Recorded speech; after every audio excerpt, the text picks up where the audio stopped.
Olá, pessoal. Vamos dar continuidade, então, à nossa aula sobre o quarto capítulo, no qual abordamos o tema desdobramentos. Só para recapitular o finalzinho da outra aula, eu estava falando sobre a influência da comida em relação aos desdobramentos. A comida influencia na nossa capacidade de desdobramento? Sim, ok? A comida, assim como tudo no universo, ela é vibração, ela possui uma carga energética. E alguns alimentos possuem essa carga energética mais pesada e outras mais leves, mais sutis. Se você for num médico da medicina tradicional, da medicina convencional, e você for fazer uma cirurgia, por exemplo, no seu estômago, muito provavelmente ele vai te passar uma dieta específica para que você não coma comidas muito pesadas e se recupere mais facilmente da cirurgia. Assim também é com as questões de desdobramento. Se você acabou de fazer uma cirurgia convencional, você não vai comer uma costela gorda, uma feijoada, né, ou alguma outra comida que seja demorada para sua absorção pelo organismo.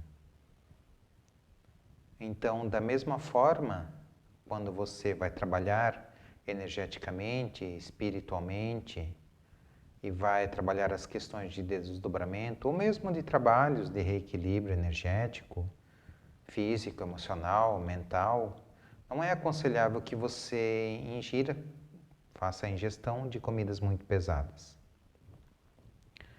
Toda comida, ela traz uma carga energética. E para nós, principalmente em relação à carne, na verdade não é tão a carne em si, mas a forma como que tratamos os animais até o abate. Muitas vezes com desprezo, com raiva, com ódio, porque muita gente acaba ficando com raiva do trabalho que tem, né, e acaba maltratando até mesmo os animais ainda antes do abate. Tem raiva por estar fazendo aquele trabalho, gostaria de estar em outro lugar e não sabe como se livrar daquilo. Então, tudo isso o animal acaba sentindo. Tudo isso acaba indo para a carne, mesmo após o abate. Então, a gente acaba consumindo essa energia junto com a carne. Então, evitar o consumo de carne sempre quando formos fazer os trabalhos energéticos mais pesados, sem contar que a digestão da carne mesmo é demorada.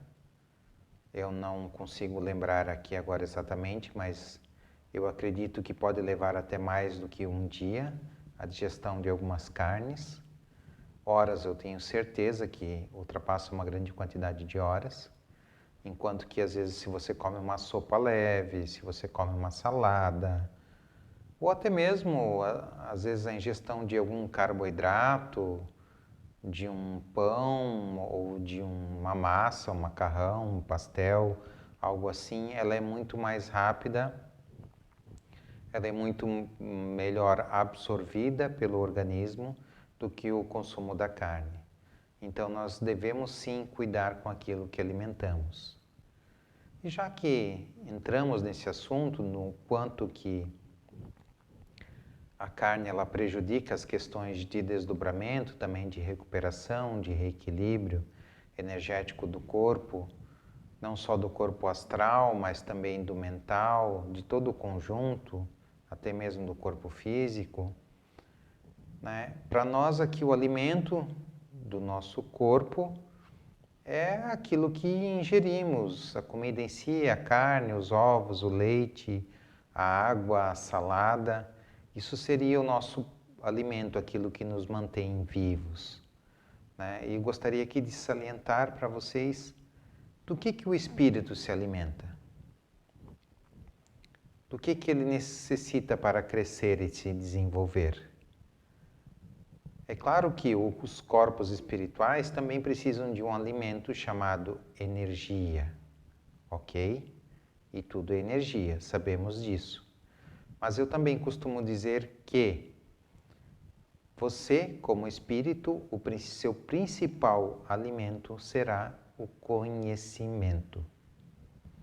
O conhecimento é que proporciona o crescimento espiritual, o desenvolvimento da sua consciência.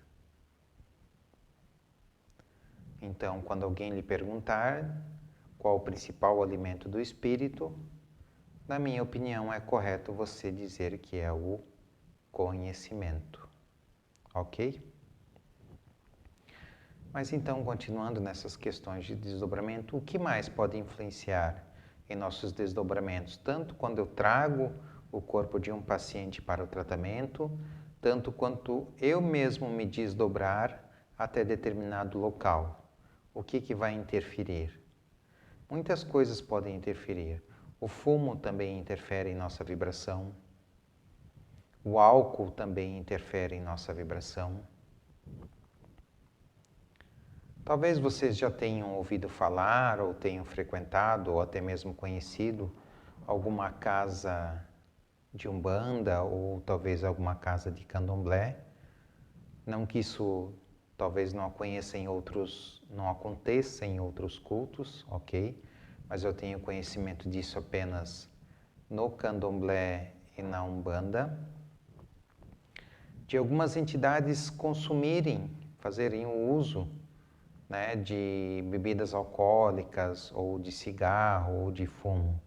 Né? E por que essas entidades utilizam isso? Bom, a fumaça em si, não somente a fumaça produzida pelo tabaco, mas a fumaça, ou seja, a fumaça de um incenso também pode ser utilizada, ok? A fumaça da defumação com outras ervas, não só o tabaco, mas se você pegar um alecrim, uma arruda, um guiné ou uma folha de louro, ok? Aquele louro que costumamos utilizar no tempero, ele dá um ótimo defumador. Ele traz um excelente equilíbrio para a sua casa. E tem muitas outras ervas que podem ser utilizadas na defumação.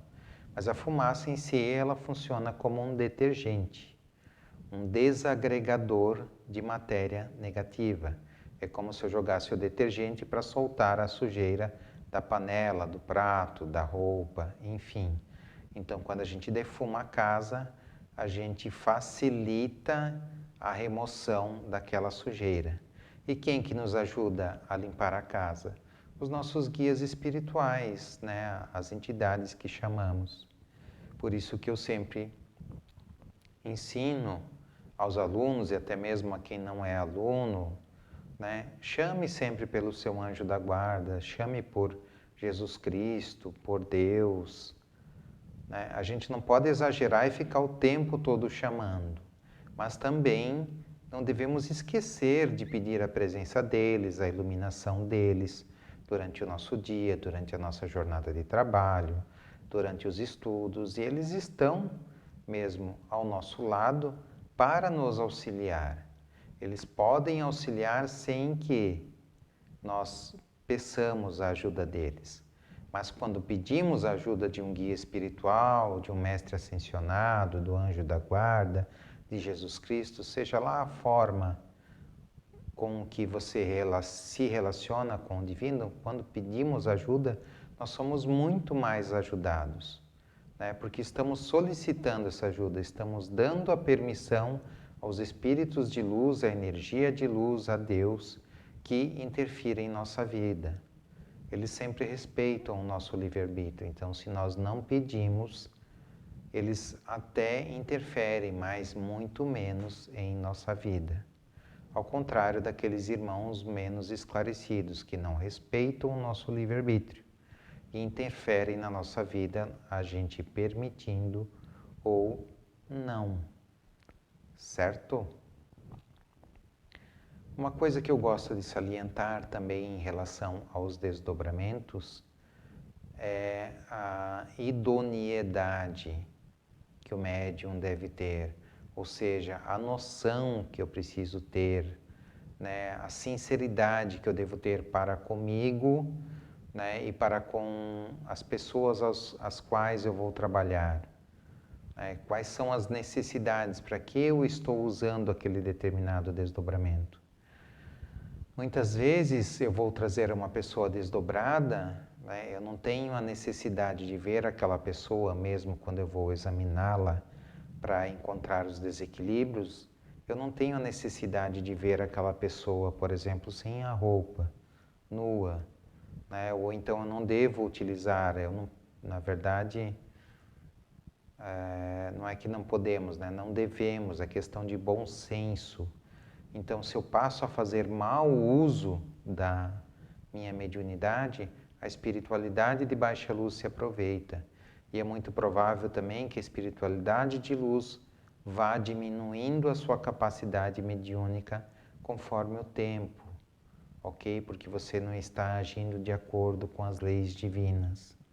Então, é muito importante para toda pessoa que trabalha com a sua mediunidade, que seja vidente ou não, seja audiente ou não, apesar de que eu ensino que toda pessoa tem a capacidade de desenvolver a mediunidade da visão, de desenvolver a mediunidade da audição, né? Muita coisa, gente, é crença, na minha opinião, e conforme eu tenho trabalhado com todos os meus alunos, com todas as pessoas que chegam até mim, que me procuram, né, pedindo auxílio em relação a isso, eu digo, todo mundo é passível, todo mundo é capaz de desenvolver as mediunidades de incorporação, de audição, de visão, né, de ciência, de desdobramento, de deslocamento, ok?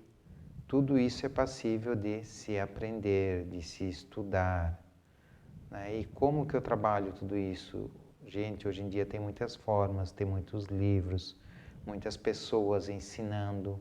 Muitas vezes não é a primeira técnica que aparece que você se afiniza com ela. Para uma pessoa funciona dessa forma, para outra pessoa funciona de outra, né? Porque nem todos somos iguais, nem todos entendemos da mesma forma. Muitas pessoas precisam ouvir a mesma coisa falada de formas diferentes, utilizando outras palavras, outros meios, outro tom de voz. Muitas vezes até o tom de voz vai influenciar no tanto que a pessoa é capaz ou não de aprender, ok? Então, em tudo isso eu devo prestar atenção. E como vai funcionar essa questão? Como será que é mais fácil para mim? Aí que também entra as questões do autoconhecimento, de se conhecer, de saber de suas capacidades, de treinar, de ver do que você é capaz, certo? De testar, né? Eu faço dessa forma, faço dessa maneira, eu faço de outra maneira. Como que eu me saí melhor, como que eu senti melhor. As questões de sensibilidade, todo mundo sente a mesma coisa? Não. Tem as questões também da capacidade mediúnica, mas isso tudo está muito relacionado, gente, à vibração em que você está, em que você se encontra. Muito provavelmente, a pessoa que sente mais, tanto as coisas boas quanto as não tão boas, digamos assim, todas essas pessoas geralmente estão numa vibração, eu vou dizer maior, mais alta, apesar de, né, essa questão de mais alta estar numa frequência maior, numa numeração maior.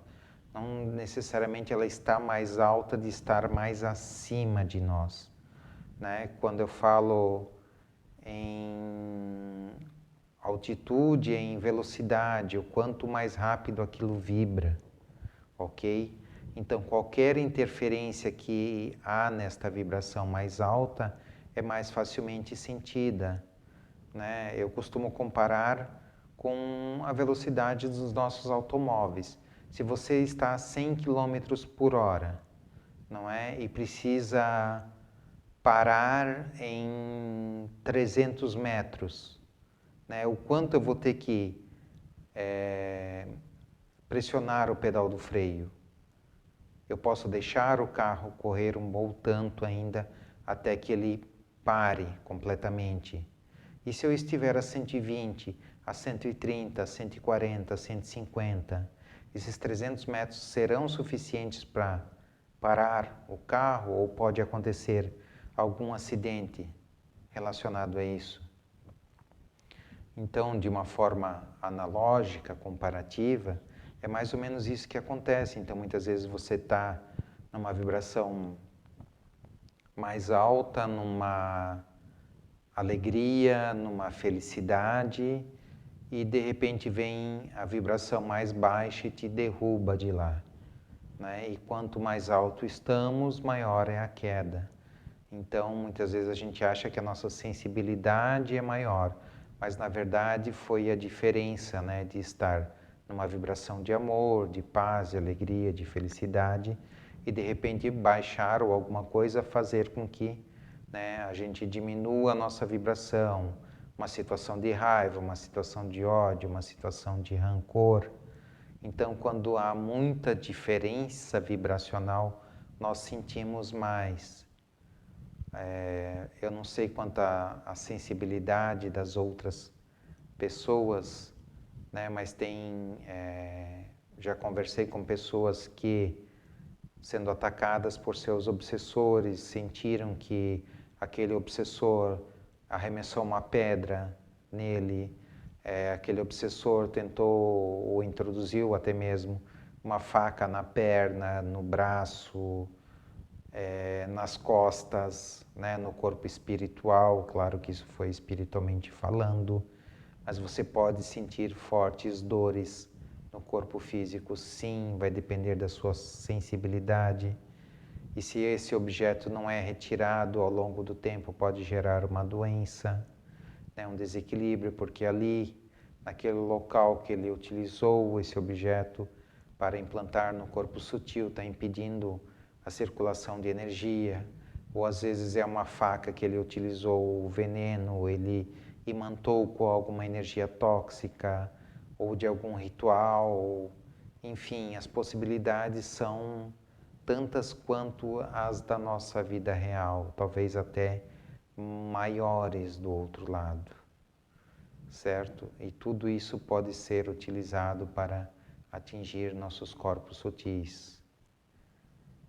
Para quem lembra ainda da aula sobre os 7 corpos, qual é o corpo que mais nos protege desses ataques? É o duplo etérico, ok? O duplo etérico é o corpo que mais nos protege desses ataques. A nossa melhor e, acredito, maior proteção. Bom, mas como o assunto aqui é desdobramento, tem limite de distância para eu desdobrar alguém para ser trabalhado dentro do meu consultório? Não. Tem limite de distância para que eu me desdobre até determinado local? Também não. Eu posso me desdobrar para outros planetas? Até onde eu conheço, gente, sim, é possível, embora, em se tratando de planeta Terra, é complicado ultrapassarmos a barreira de frequência, certo? Não é todo e qualquer espírito que a ultrapassa, assim como as camadas umbralinas também. Nem sempre é muito simples passar por essas camadas umbralinas. Quando a gente fala de umbral, baixo umbral, ou inferno, como se dizia na Bíblia, como está escrito na Bíblia, não é? Nós imaginamos que seja algo denso para dentro da Terra. E não, algumas camadas umbralinas sim estão para dentro da Terra, mas muitas camadas umbralinas estão exatamente aqui, no mesmo local em que nós estamos, em que nós vivemos. Algumas camadas umbralinas estão até um pouco acima de nós, né? Até mesmo aí, acredito eu, que algumas devam chegar próximas à altura em que alguns aviões utilizam para cruzeiro, né, para a navegação aérea. Acredito sim que algumas camadas umbralinas cheguem até ao 2 ou 3 quilômetros de altura, ok? Não sei precisar isso, mas acredito que elas chegam a uma boa distância do solo, assim como elas também entram um bom tanto para dentro do solo. Outra coisa, nós precisamos desencarnar para adentrar as regiões umbralinas? Não, muito provavelmente a pessoa que vive aqui em depressão, ela possui os seus corpos sutis, se não for o tempo todo, mas grande parte do tempo dentro da região umbralina. Estão sendo sugados, estão sendo manipulados, estão sendo alvo de processos obsessivos, certo? Estão sendo alvo de vingança, de espíritos dessa vida, de outras vidas, e por aí vai. Muita gente acredita que a gente só pode ir parar no umbral após o desencarne. Não. Assim como nós também podemos ser chamados durante a noite e sermos levados para auxiliar irmãos, amigos, parentes dentro do umbral, fazer resgates, trabalhos, estudos, enfim.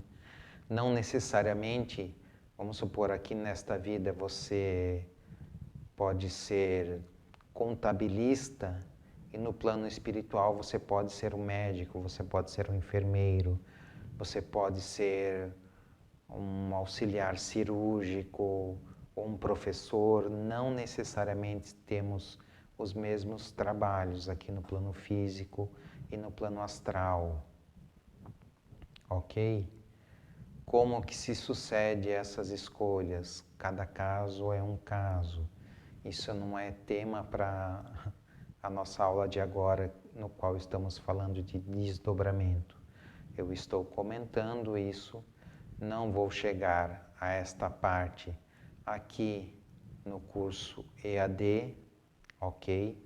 Mas dentro do curso presencial eu abordo sim o projeto Terra, o que viemos fazer aqui, o que é necessário que eu faça, que eu entenda para sair da roda kármica, se assim eu desejar. O que é sair da roda kármica? É não ter mais a necessidade de estar encarnando, de continuar a vida apenas do outro lado. É possível de alcançar esse objetivo? Sim. É possível alcançar o objetivo de ir viver em outros mundos, em outros planetas? Sim, também é possível. A raça humana, ela não existe somente aqui no planeta Terra, ok? Existem outros planetas com seres humanos. São exatamente iguais a nós, similares, pois estão em, vamos dizer, em tempos diferentes do nosso. Aqui o nosso corpo físico, ele tem a evolução de 300 mil anos, eu acredito, desde lá do Homo sapiens até as espécies anteriores disso, talvez até tenham mais tempo do que isso, não é mesmo? Em outros planetas, alguns seres humanos já estão com um corpo aí há 1 milhão de anos, talvez até mais, ok? Não aprofundei também os meus estudos relacionados a isso, mas sobre o Projeto Terra, sim, abordo o tema e trago grande entendimento sobre a nossa vida aqui, ok? O que mais pode ser dito sobre a questão de desdobramento? Eu posso desdobrar um grupo de pessoas? Eu posso atender um grupo de pessoas? Posso atender várias ao mesmo tempo, trabalhar a mesma técnica em diversas pessoas ao mesmo tempo? Sim, tudo é possível com treino, com dedicação, com cuidados, que apesar de não exigir fisicamente um esforço, é feito um esforço sim energético e mental pelo terapeuta, ok? Nos atendimentos. Muitas vezes, quando os atendimentos são longos e complicados, muitas vezes após 2 ou 3 atendimentos, você fica exausto, ok? Chegando ao ponto até mesmo de não manter os olhos abertos, de precisar deitar e descansar, recuperar as energias. Aí também vemos a importância das questões de respiração. A gente doa muita energia, mas a gente não respira da melhor forma, da forma mais correta. E a respiração adequada, correta, bem trabalhada, ela é uma das melhores formas de recuperar, de absorver a energia do mundo à nossa volta. Então, muitas vezes acontece de doarmos muita energia emocional, física, mental para aquele atendimento, mas temos a dificuldade de nos recuperar. Tem uma lei, que é a 5ª lei da apometria, que nós vamos ver logo em seguida no capítulo 5. Eu vou gravar aqui aulões sobre as leis da apometria e na 5ª lei nós temos a lei da revitalização, ou seja, aquilo que podemos trabalhar para nos revitalizar e continuar atendendo. Isso ajuda, mas não opera milagres. Então há um limite também para que o apômetra atenda X pessoas. Então, se você for atender um grupo de 5, 10, 20, 300, 1000 pessoas ou 1000 desencarnados, ok? Pode acontecer de vir um grupo grande de pessoas que foi vítima de alguma guerra que pode ter acontecido em qualquer espaço-tempo, a Primeira Guerra Mundial, a Segunda Guerra Mundial, ou guerras do passado na época da Cruzada ou do Egito Antigo ainda. Ainda há irmãos, ainda há espíritos que sofrem presos nesse tempo, ok? E às vezes sim, são trazidos em grande quantidade para que nós, os encarnados, os apômetras, auxiliem no resgate deles, que muitas vezes nós fomos causadores lá atrás também de determinadas tragédias. Né? Nós contribuímos para que aquelas tragédias, para que aquelas guerras acontecessem. Então, muitas vezes, eles são trazidos para que hoje a gente tenha a oportunidade de corrigir, de certa forma, nossos erros e auxiliá-los. Ok? Então, a aula sobre desdobramentos eu estou encerrando aqui. Tem mais um material do curso que vocês acessam através da plataforma. Lembrando que todo o conteúdo relacionado aos 2 dias de curso presencial está na plataforma ead.cosmometria.com.br. Esses 2 dias de curso são gratuitos. Qualquer pessoa pode acessar lá, se inscrever e ver todas as aulas relacionadas aos 2 dias de curso presencial. Gostou do material? Gostou da aula? Curte, compartilhe, se inscreva no canal. Ok? As aulas ficarão disponíveis no canal Cosmometria no YouTube para quem quiser, não é obrigado a acessar as aulas através da plataforma EAD, mas se quiser, lá tem mais material. Um abraço a todos, pessoal, e até o início das aulas do capítulo 5, que serão relacionadas às leis da apometria, ok? Um abraço a todos e até mais.